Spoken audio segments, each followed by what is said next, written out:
Yun talaga ang naging desisyon ng lahat.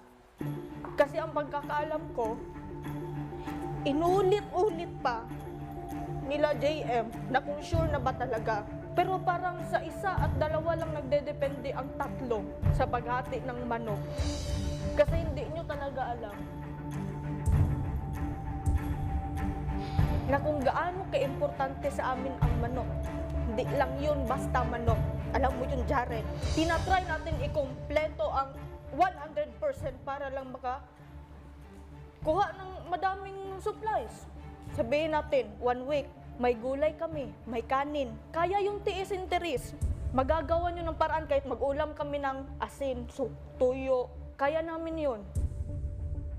Hindi kami magmamakaawa sa inyo para kunin lang ang buong manok. Kahit mag 20%, hindi kami